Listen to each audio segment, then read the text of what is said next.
Greetings, today I will talk a little bit about naval combat. And if you can have siege equipment on them, that is ballistas, if their cargo capacity and passenger capacity allows it. If you have a warship, then you can also have a catapult.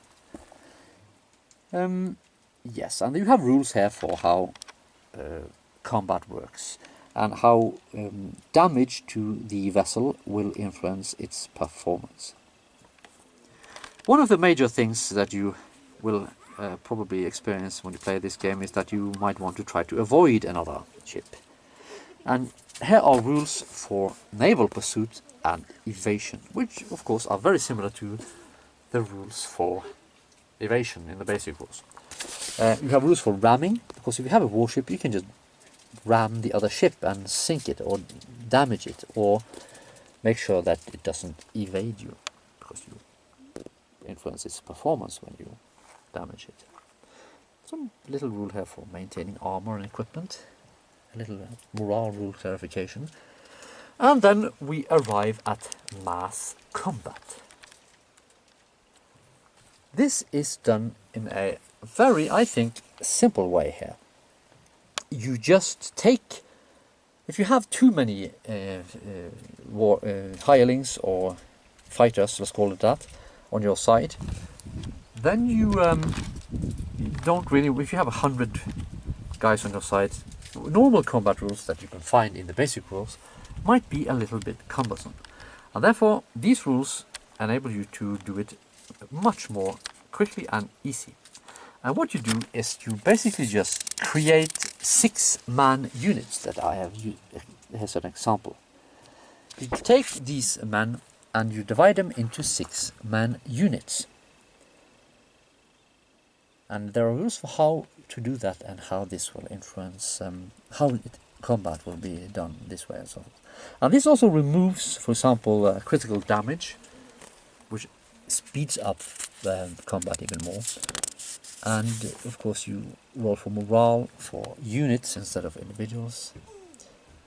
Yeah, so in a sense you just turn your men into 6-man units and you fight with 6-man units instead of individual characters. You can still fight these 6-man units with individual characters, and that is covered by the rules, but that is basically it. Very simple, very fast, and it works very well, so that's it. Yeah, I can also talk a little bit about campaign turn quick reference set, because every month you find the average environmental factor instead of finding it for every single day. If you have something factions or faction plans, the Game Master determines that. You note the dates for each high festival to know when they are to be celebrated. And every week, if a settlement or a hex under the influence of a settlement is adjacent to an uncleared hex, you check for raiders and random encounters. You also check for random urban encounters if applicable. Week 1, influence and building projects. You calculate settlement influence, you make adjustments, and you buy hexes to influence. If you want to make a change, if you already have what you want, you don't do that, of course. Week 2, you set up large-scale trade or calculate income from it. Same with additional resources. You check for treason. Week 3, administer skill to check how your administrator does. Calculate food production. Calculate income from hexes. And pay wages to any wardens, regents, hirelings or retainers that you may have. Check for revolts and slave revolts. Tax income, calculate monthly income or yearly income. Policing, check for if the garrison has caught any enemy agents or subversive guild members. Page 64. And there's a page reference for each here for ease of use. Settlement growth, calculate settlement growth, and of course calculate experience points. And this is the campaign turn. And when you use this, of course you can at any time just say, it's week 2, okay, this is what we do in the realm in week 2, but I want to go on adventures.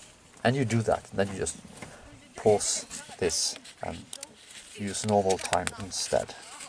The next time I'm going to talk about the expert land of Thule. Thank you for watching.